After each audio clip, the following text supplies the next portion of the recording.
Hi అండి, welcome back to PC creations. ఈరోజు recipe వచ్చేసి పన్నీర్ కర్రీ. డాబా స్టైల్లో పన్నీర్ మసాలా కర్రీ ఎలా చేయాలో చూపిపోతున్నాను. ఇంట్లోనే ఈజీగా ప్రిపేర్ చేసుకోవచ్చు. పన్నీరు ఎలా రెడీ చేసుకోవాలో ఇంతకుముందు వీడియోలో అయితే చూపించాను అనమాట. ఇప్పుడు అదే పన్నీర్ తోటి కర్రీ ఎలా చేయాలో చూపిపోతున్నాను. ఇంట్లోనే ఈజీగా రెస్టారెంట్ స్టైల్లో పన్నీర్ కర్రీ అయితే ఎలా రెడీ చేసుకోవాలో చూపిపోతున్నాను. ఈ పన్నీర్ కర్రీ రైస్, రోటీ, చపాతీ దేంట్లోకైనా తినొచ్చు అనమాట. సూపర్ టేస్టీగా ఉంటుంది. చూసారు కదా, మనకి ఎంతైనా రెస్టారెంట్ కర్రీస్ అంటే కొంచెం స్పైసెస్ అవి పడతాయి కాబట్టి కొంచెం ఇష్టంగా తింటాం కదా. ఆ కర్రీని ఇప్పుడు ఇంట్లో ఎలా చేయాలో చూపిపోతున్నాను. దానికోసం అయితే ఒక బండి పెట్టుకొని అది హీట్ అయిన తర్వాత కొంచెం ఆయిల్ అయితే యాడ్ చేశాను. చూసారు కదా, ఇప్పుడు ఇక్కడ పన్నీర్ వచ్చేసి 10 days అయిందనమాట. నేను ఇంట్లోనే చేసుకున్నాను. ఇంతకుముందు వీడియోలో అయితే చూపించాను ఎలా రెడీ చేసుకోవాలో. ఎవరైనా చూడకపోతే కానీ చూడండి. మన ఛానల్ని ఎవరైనా ఫస్ట్ టైం కానీ చూస్తున్నట్లయితే సబ్స్క్రైబ్ చేసుకోవడం మర్చిపోవద్దు. అలాగే వీడియో స్కిప్ చేయకుండా చివరి వరకు చూడండి. వీడియో కానీ నచ్చితే లైక్, షేర్, కామెంట్ చేయండి. చూసారు కదా, 10 days అయింది, ఫ్రిడ్జ్లో పెట్టేశాను అనమాట. ఇప్పుడు ఆయిల్ హీట్ అయిన తర్వాత ఆ పన్నీర్ని అయితే యాడ్ చేసుకొని ఫ్రై చేసుకోవాలి.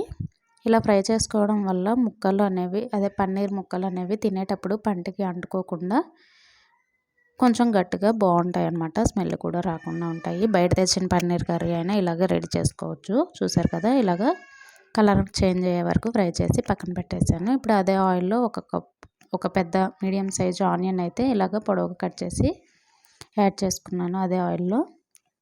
ఇప్పుడు వీటిని కొంచెం లైట్గా ఫ్రై చేసుకోవాలి.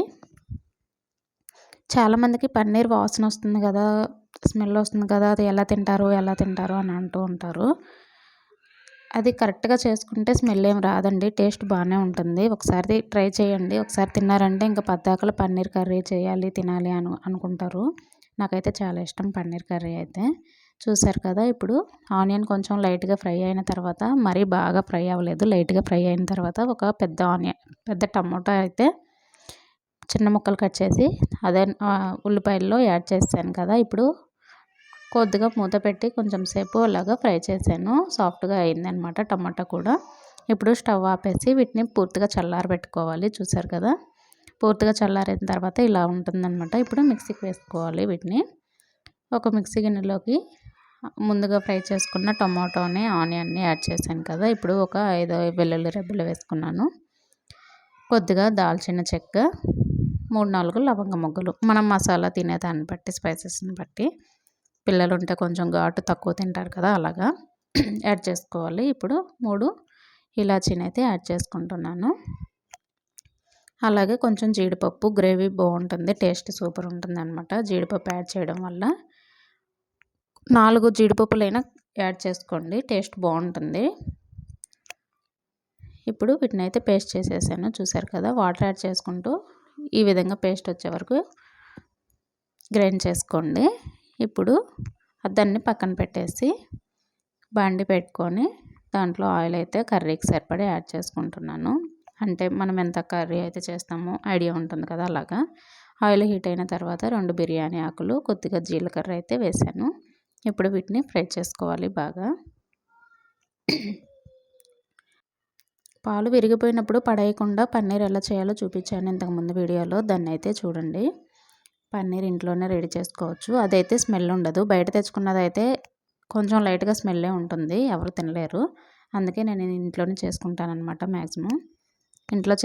ఇంట్లో రెడీ చేసిన పన్నీర్తోనే కర్రీ అయితే రెడీ చేసుకుంటాను. చూసారు కదా, జీలకర్ర ఫ్రై అయిన తర్వాత ముందుగా రెడీ చేసి పెట్టుకున్న ఉల్లిపాయ టమాటా పేస్ట్ని అయితే యాడ్ చేశాను అనమాట. అది మొత్తం బాగా ఆయిల్లో మిక్స్ చేసిన తర్వాత పేస్ట్ అనేది, ఇప్పుడు కొద్దిగా సాల్ట్, టేస్ట్కి సరిపడా వేయలేదు, కొద్దిగా సాల్ట్, అలాగే చిటికెడు పసుపు అయితే యాడ్ చేశాను.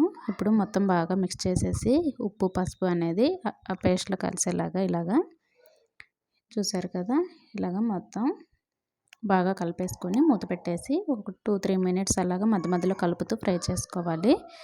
ఇలా ఆయిల్ పైకి వచ్చే వరకు. చూసారు కదా, ఫాస్ట్గానే రెడీ అయిపోతుంది, ఎందుకంటే ఆల్రెడీ ఫ్రై చేసుకున్నాం కదా టమాటోని, ఉల్లిపాయని, అందుకని తొందరగానే ఫ్రై అయిపోతుంది. చూసారు కదా, ఇలా ఆయిల్ పైకి వస్తే సరిపోతుంది. ఇప్పుడు కొద్దిగా అల్లం వెల్లుల్లి పేస్ట్ అయితే వేసేసి దాన్ని పచ్చివాసన పోయే వరకు ఫ్రై చేసుకోవాలి, ఇలాగా కలుపుకుంటూ, లేదంటే అడుగంటుతుంది అల్లం వెల్లుల్లి పేస్ట్ అనేది. అది మొత్తం బాగా ఫ్రై అయ్యి ఆయిల్ పైకి వచ్చింది చూసారు కదా. ఇప్పుడు టేస్ట్కి సరిపడా సాల్ట్ ఆల్రెడీ యాడ్ చేసాం కదా, కొంచెం వేసుకుంటే సరిపోతుంది. ఇప్పుడు 2 స్పూన్లు కారం అయితే వేసాను. అంటే మసాలాలు యాడ్ చేసాం కదా, కారం కొంచెం తక్కువే పడుతుంది. 2 స్పూన్లు అయితే వేసుకున్నాను. కొద్దిగా జీరా పొడి, ఇంట్లో వేయించి పొడి చేసిన జీరా పొడి అనమాట. కొద్దిగా garam masala 1 table spoon add చేశాను గరం మసాలా.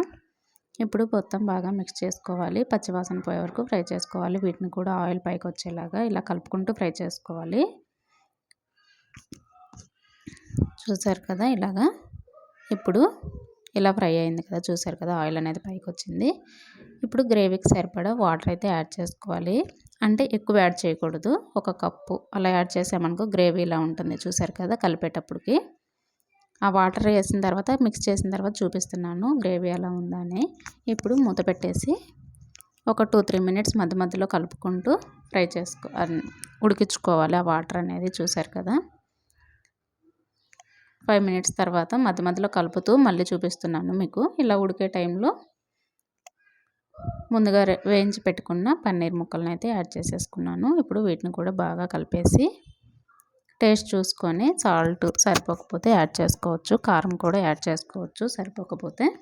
ఇప్పుడు మూత పెట్టేసి మధ్య మధ్యలో కలుపుకుంటూ 7-8 మినిట్స్ పడుతుంది అది ఉడకడానికి, దగ్గర పడడానికి. ఇప్పుడు 7-8 మినిట్స్ తర్వాత చూడండి ఇలా ఉడుకుతూ ఉంది కదా, ఆయిల్ అనేది సైడ్కి వచ్చేసింది.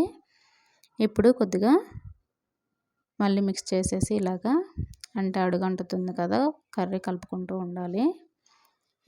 ఇలా ఉన్న టైంలో కొద్దిగా ధనియాల పొడి అయితే యాడ్ చేశాను 1 స్పూను. అలాగే కొద్దిగా కసూరి మేతిని కూడా ఇలాగా నలుపుకుంటూ యాడ్ చేసుకోవాలి. కసూరి మేతి వేయడం వల్ల టేస్ట్ అనేది బాగుంటుంది, ఫ్లేవర్ బాగుంటుంది. అది కానీ లేకపోతే స్కిప్ చేసేయండి, ఉంటే వేసుకోండి. కసూరి మేతి కానీ లేకపోతే కొత్తిమీర అయినా యాడ్ చేసుకోవచ్చు. నా దగ్గర ఉంది కాబట్టి ఇంకా యాడ్ చేశాను. ఇది మొత్తం బాగా కలిపేసిన తర్వాత మూత పెట్టి 2 మినిట్స్ అంతే, 2 మినిట్స్ ఉడికిన తర్వాత చూడండి మూత తీసి చూసాక ఇలాగా మొత్తం కర్రీ అయితే రెడీ అయిపోయి ఆయిల్ పైకి వచ్చేసింది. చూసారు కదా రెస్టారెంట్ స్టైల్లో కర్రీ అయితే రెడీ అయిపోయింది. ఇప్పుడైతే స్టవ్ అయితే ఆపేసాను. స్టవ్ ఆపేసి మళ్ళీ ఒకసారి కలిపి మూత పెట్టి పక్కన పెట్టేస్తున్నాను. కర్రీ అయితే రెడీ అయిపోయింది. ఇంకా ఇక్కడ చూడండి 5 మినిట్స్ తర్వాత ఈలోపు చపాతీ చేసుకున్నాను. 5 మినిట్స్ తర్వాత అయితే కర్రీ ఇలా రెడీ అయింది. చూసారు కదా వేడిగా కన్నా ఇప్పుడు ఎలా ఉందో, అచ్చం రెస్టారెంట్ స్టైల్ టేస్టే వచ్చిందనమాట, డాబా స్టైల్లో. ఇంట్లోనే ఈజీగా ఎలా చేసుకోవాలో చూపించాను కదా. పన్నీర్ కర్రీ అయితే పన్నీర్ కర్రీ కూడా చూపించాను. వీడియో కానీ నచ్చితే లైక్, షేర్, కామెంట్ చేయండి. అలాగే మన ఛానల్ని ఫస్ట్ టైం కానీ చూస్తున్నట్లయితే సబ్స్క్రైబ్ చేసుకోవడం మర్చిపోవద్దు. చూడండి పన్నీర్ ముక్క అనేది ఆయిల్లో ఫ్రై చేసాం కాబట్టి దీంట్లో ఎంతసేపు ఉడికినా కూడా గట్టిగానే ఉంటుంది ముక్క అనేది.